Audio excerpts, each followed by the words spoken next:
Fala aí, meu povo. Boa sexta-feira pra vocês. Muito obrigado pra quem mandou pergunta. Tô gostando de fazer isso aqui cada semana porque acho que vão tendo atualizações de perguntas e tal, e é uma forma que eu tenho de responder muita coisa que vocês mandam, porque nem sempre eu consigo e tal com a correria de responder muita DM, comentários e tal e tweets que vocês me mandam. Então, muito obrigado. Tenho aqui 17 perguntas que eu vou começar a responder. Antes, situação financeira do Barcelona, foi apresentado o balanço da última temporada, a projeção para essa principalmente. Os números são assim, assim, e eu pretendo nesse sábado fazer vídeo para gravar. Acontece que hoje é a minha primeira folga em muitíssimo tempo. Amanhã é a minha segunda folga em muitíssimo tempo. Então, a noite da minha primeira folga em muitíssimo tempo, eu não sei se vai me permitir que a minha segunda folga em muitíssimo tempo, esse sábado, eu faça um vídeo. Mas eu pretendo fazer sim. Bora lá, começando respondendo pergunta do Miguel Costa. O que achas que vai ser a zebra da Liga dos Campeões? Abraço de Portugal, és uma inspiração. Muito obrigado, Miguel. Se é zebra e é esperado, já não é zebra. Eu imagino que você esteja perguntando isso por conta do Benfica. É muito bom time. Pode ser sim um time que vai incomodar. O Bruges passando para as oitavas de final já é zebra. Vamos ver se aparece mais alguma. Se tem zebra, não consigo prever. Vamos ver. Tem uma aqui do Manual. Ele pergunta: Marcelo, qual o melhor jeito de não perder o cabelo? Boa pergunta, hein, Manuel? E o melhor jeito é a manual, é a resposta. Cerca de 50% dos homens sofrem com queda de cabelo. Então, olha aí do seu lado. Se quem está do seu lado é cabeludo, você tem uma grande chance de sofrer com isso. A Manual é uma empresa britânica de renome e com resultados comprovados, viu? O tratamento é personalizado e você, depois de 4 meses, já começa a ver os resultados. Você pode fazer isso se você está com estágio ainda iniciante de perda de cabelo ou no estágio já avançado e você vai ter os resultados. Vai ajudar pra caramba na sua autoestima. Quanto antes você começar, antes você vai ter os resultados também. Então é a dica que eu deixo aí pro Manual, a dica da Manual. Na descrição do vídeo tem o meu cupom MBECKLER e para quem fizer o primeiro pedido tem 40% de desconto. É por tempo limitado. Então, se você não quer ter esse problema, não quer ficar usando boné para cá e para lá, dica que eu deixo para vocês aí da Manual. Bora continuar com as perguntas. Tem aqui, ó, do Alessandro Almeida 97. Qual é a sua expectativa para o clássico do dia 16? Cara, eu acho que vai ser um jogaço, um jogo que ajuda a decidir campeonato, porque eu tenho a sensação de que essa La Liga vai ser muito equilibrada. Mais um bom teste para o Barcelona. Vamos ver como que o Barça chega lá, se vai chegar muito desfalcado ou não, se o Benzema chega bem também. O da temporada passada, o 4-0 me surpreendeu, não esperava um domínio tão grande de alguém, mas eu acho que a ausência do Benzema mostrou como que era o Real Madrid da última temporada sem um Benzema. Dessa já não depende tanto dele, porque Vini e Rodrigo estão dando um passo à frente, mas eu acho que vai ser um belíssimo jogo. Renan 8 Oliveira, por que o Oktoberfest é em setembro? Cara, na verdade ela começa em setembro e termina em outubro. É uma festa bávara que eu acho que começou nos anos 1800 e na segunda metade do século XIX, se eu não estou enganado. Realmente eu não pesquisei para te responder, tá? Estou falando assim o que eu sei de cabeça. E comemorava o casamento do antigo imperador da Bavária, alguma coisa assim. Então é uma festa alemã, mas que é típica da Bavária, da Baviera. E eu acho que ela chamou Oktoberfest porque ela acaba em outubro. Ela começa na segunda quinzena de setembro e vai até a primeira semana de outubro. Uma curiosidade para vocês, eu estive esse ano na Alemanha e para Bayern Barça e saí 2 dias antes de começar o Oktoberfest e voltei para Bayern e Vitória Pilsen no dia que acabou. Então, assim, eu exatamente pulei o Oktoberfest, uma pena. Porque eu já fui uma vez, fui um diazinho e adorei. O J. Eduardo Brandão, seria uma boa ideia improvisar o Rafinha de lateral direito? De jeito nenhum. Ele é canhoto, ele não defende bem e ele é um atacante. Então, não. Outra coisa é jogar com 3 zagueiros e ter um ala pela direita, como o Dembélé foi contra a Real Sociedad, que eu acho que é uma improvisação, não é para todo dia, mas o Dembélé é um destro, é um ambidestro, o Rafinha é um canhoto. Então, não. Lucas Alcantaraz. Rafinha ou Dembélé na direita? Ansu já não está pronto para receber oportunidade no time titular? Cara, o Ansu Fati foi titular contra contra o Mallorca, né? Foi a segunda vez que ele foi titular desde a lesão, ele tinha sido contra o Vitória Pilsen. Eu acho que depois de ser titular e ele tá entrando nos jogos, ele tem que começar a mostrar que ele tá pronto tecnicamente, fisicamente parece que vai melhorando. E Rafinha ou Dembélé na direita, eu prefiro o Rafinha na direita e o Dembélé na esquerda, porque aí eles jogam com os pés invertidos e vêm por dentro, jogando com mais perigo de gol. Agora, tem até uma outra pergunta aqui que eu vou ler depois também, não sei se eu selecionei, sobre o Rafinha sacrificado na esquerda. Quando o Xavi coloca o Dembélé na direita e o Rafinha na esquerda, o que ele quer é um cara de pé direito na direita, um cara de pé esquerdo na esquerda. Isso vai fazer com que eles vão para o fundo e não que eles vão para dentro. E contra uma defesa muito fechada, por exemplo, como da Inter, você tem que abrir o campo. Então você tem que atacar por fora. E os laterais do Barcelona não têm o perfil. E outra coisa, você não quer que seus laterais ataquem muito por fora, porque se você perde bola, eles estão muito longe para voltar. Então os laterais trabalham por dentro para ter mais gente no meio campo e os pontas por fora para atacar. Na prática é maravilhoso, pode dar certo. Por exemplo, o gol anulado do Pedri é um cruzamento do Dembélé pela direita. O pênalti não marcado do Dumfries é um cruzamento que vem pela direita. Então pode dar certo. A questão é que os caras nessas posições, o Rafinha na esquerda e o Dembélé na direita, eles têm que receberem vantagem contra o adversário para fazer o cruzamento e levar vantagem nos 1 contra 1, que eles não levaram contra a Inter. A defesa da Inter foi muito bem no mano a mano contra os atacantes do Barcelona. O Dembélé perdeu 38 bolas. Ele sozinho perdeu 38 bolas. Então, quando você tem um desempenho individual tão ruim, coletivamente parece que é uma má escolha do técnico. Porque, cara, antes de entrar em campo, quando o técnico monta um quadrinho lá e desenha, todos os técnicos ganham dos outros. Todos. O técnico do Barça ganha do técnico da Inter, o técnico da Inter ganha do técnico do Barça. Aí depois em campo os caras vão desempenhar. E aí, dependendo do que eles desempenharem bem ou mal, a gente vai ver o resultado no final. Walefegr. Já se imaginou cobrindo outros clubes, tipo o rival Real Madrid?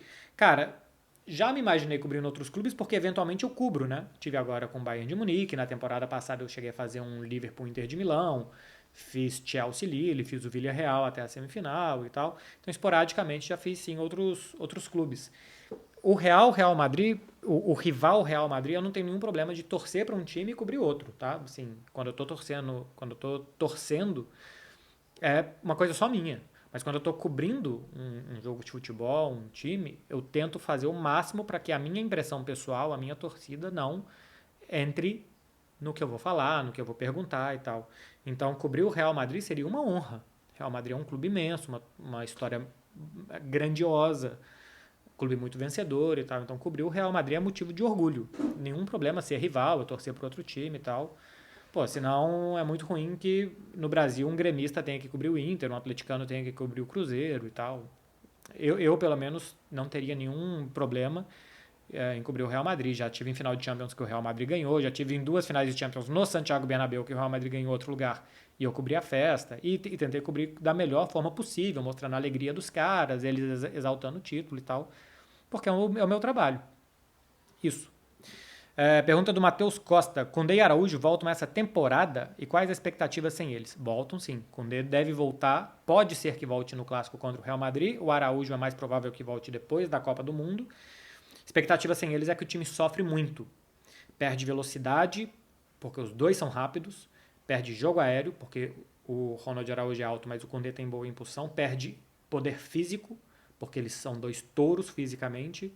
E quando você joga sem esses dois e coloca Sérgio Roberto na direita e Piquet na zaga, o Eric na zaga, você perde força, velocidade, contundência. São os dois melhores zagueiros do Barça. Então a expectativa é que o time sofra, que os adversários precisem de menos para marcar contra o Barcelona, que a sensação de perigo seja maior, que o time tenha que se proteger de outras formas, por exemplo, não avançando tanto os laterais e tal.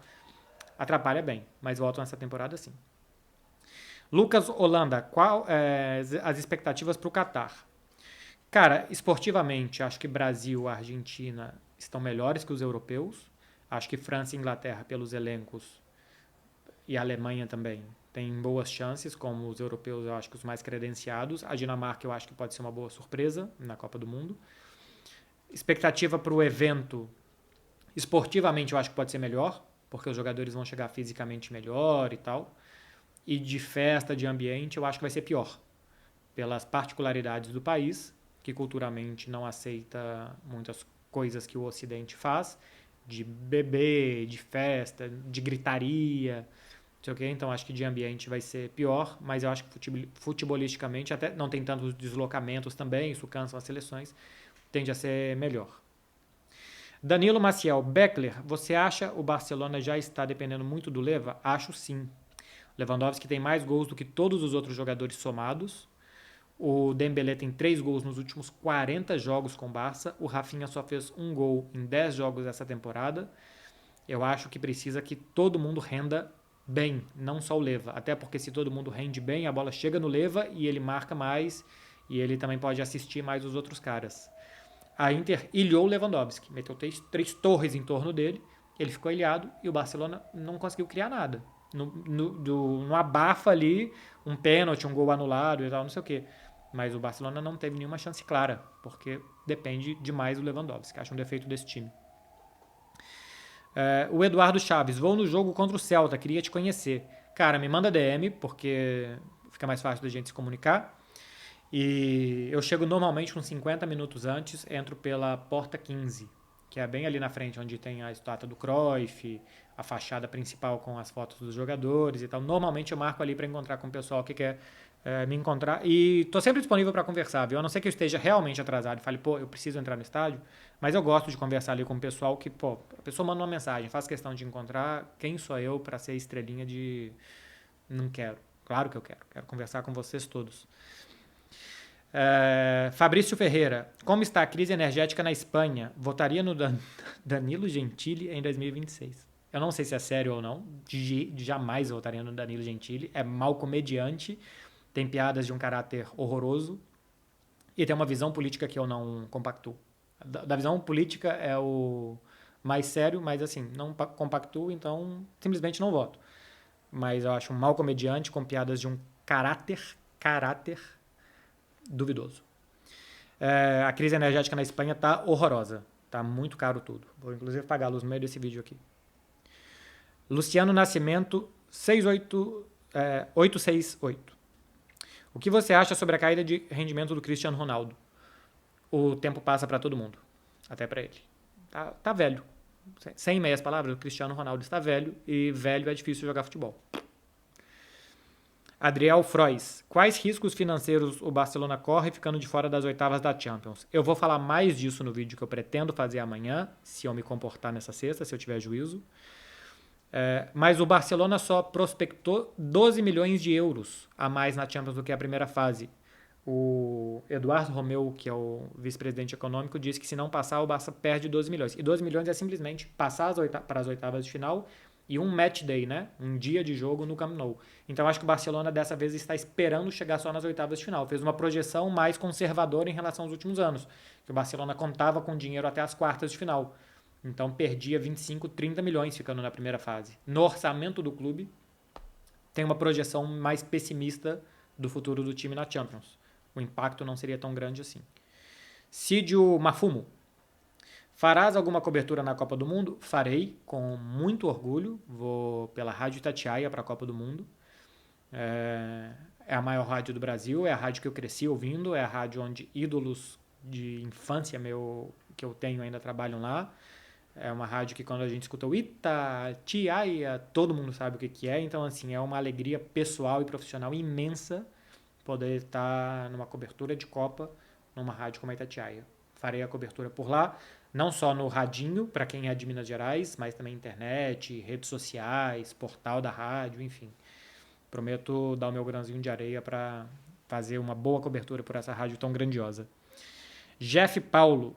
Lewandowski do Bayern dependia muito dos pontas meias como depende no Barça? Sim. Lewandowski é um finalizador. Ele depende de que construam para ele e ele finaliza. Eu acho que o Lewandowski, por exemplo, contra o Bayern, ele foi culpado. Ele perdeu muitos gols. A bola chegou e ele não matou. Aí o Bayern foi lá e matou o Barcelona. Contra a Inter, eu acho que ele foi vítima de um Barcelona que não conseguiu mandar a bola para ele. Mas depende, sim, muito dos pontas e dos meias. O Guardiola, outro dia, falando do Haaland, perguntaram para ele semelhança do Haaland e do Messi. Ele falou, o Haaland, quando a gente constrói, ele marca. O Messi construía gols do nada. E é isso mesmo. Lewandowski, se você construir, deixa com ele. Contra o Bayern, não. Mas nos outros jogos, constrói e o resto ele faz. Contra a Inter, o time não construiu. Jeff Paulo, que eu acho que eu já respondi, que eu acabei de responder, inclusive. Por que o Xavi insiste tanto com o Rafinha na esquerda? Cara, eu acho que ele não insiste tanto, eu não peguei estatísticas pra ver, mas eu acho que o Rafinha deve ter jogado 2 vezes na esquerda, eu acho que jogou contra o Raio e agora contra a Inter. Mas, porque eu expliquei aqui, né? Tacar por fora e tal, tentar abrir a defesa adversária. Eu tô percebendo que as pessoas estão começando a criar uma mania de perseguição do Xavi com o Rafinha. Não sei de onde que estão tirando isso, que não existe, tá? Assim, que o Xavi tá boicotando, que o Xavi tá prejudicando o Rafinha. Só faltava o Xavi fazer um esquema pro Rafinha, né? Não é o caso. Tem um esquema pro time. E o Rafinha participa desse esquema. E ele tem que render, vai render melhor ou pior, dependendo de como é que vai se colocar ali. Mas tô vendo que assim, as pessoas estão culpando o Xavi pelo Rafinha não estar jogando bem. Eu acho que o Rafinha rende melhor na direita do que na esquerda. Mas sem essa maniazinha de perseguição, porque eu já vi que o pessoal que assiste Barcelona teve isso com outros jogadores e tal, e eu acho que não é assim. É uma má forma de ver e entender futebol, eu acho. Hélio JR7. Fala, Marcelo, como você vê a compra do Bahia pelo grupo City, que tem como CEO o Ferran Soriano? Eu acho que é um grupo que está acostumado a adquirir clubes, então tem experiência nisso. Não tem experiência no futebol brasileiro, que é cada país é diferente entre si, mas acho que tem uma linha de como fazer, do que fazer. Eu acho que os clubes que estão virando SAF, a primeira coisa é cuidar melhor do dinheiro, não gastar dinheiro de qualquer jeito. Eu acho isso já um ponto de partida muito positivo. Eu acho que ter a marca City por trás é muito bom, porque é uma marca que já está sendo conhecida por aí. Se implementar a forma de jogar com metodologia, com início, meio e fim, melhor ainda. Então acho que o Bahia tende a ser um clube mais seguro e mais coerente. Se você é administrado de uma forma que outros fazem e que dá certo, se você joga de uma forma que você quer sempre jogar daquela forma e se está dando errado, você vai tentar melhorar e não mudar 180 graus o que você está fazendo e tal, acho que a chance no longo prazo de dar certo é muito maior. Bahia, essa temporada, as mudanças de técnicos não tem nada a ver uma com a outra, é uma falta de coerência total. Pelo menos, assim, de longe eu tô vendo isso. E eu acho que isso é muito ruim pro clube. Igor Amaral 2007. Acha que o Xavi peca nas escolhas dele? Não acho que ele peca. Acho que pode dar certo ou errado. Agora, o Barcelona é líder do campeonato espanhol e tal. Então, pô, do outro lado, às vezes um time ganha. A Inter, por exemplo, marcou muito bem o Barça, cara. O Dembélé perdeu 38 bolas. A culpa é do Xavi? A culpa é só do Dembélé? A culpa é dos marcadores da Inter? Porque parece que assim, o técnico monta o time ali e tal, e se não der certo, a culpa é do técnico, monta errado. Tem um outro lado, tem o lado individual, tem outro time. Então, não acho que ele peca nas escolhas dele, não. E eu acho que é muita presunção nossa, que nunca estivemos num clube, que não sabemos nada e tal, achar que a gente pode dizer que um técnico peca porque tomou uma decisão assim, assado. Por exemplo, pô, contra a Inter deu certo? Não. Aí você o Dembélé perdeu 38 bolas. A culpa é do Xavi que o Dembélé perdeu 38 bolas? Então acho que não. E acabou. Essa foi a última, com essa palestrinha minha aqui explicando. Acabou. Quase 20 minutos de vídeo para vocês. Sexta-feira que vem eu vou tentar fazer de novo. Eu tô tentando mesmo. Hoje foi difícil aqui, me esforcei para fazer hoje. E quero fazer esse diálogo aqui com vocês toda semana. Tá certo, meu povo? Vou tentar também amanhã fazer o vídeo da situação econômica do Barça. Domingo o Barcelona e Celta analisar o jogo. E semana que vem, uma final de campeonato por aqui, Barcelona e Inter. Depende demais do futuro do Barcelona desse jogo. Bom final de semana para vocês. Juízo, você já sabe, mais ou menos. Sexta-feira não precisa de tanto. Até mais, meu povo. Valeu.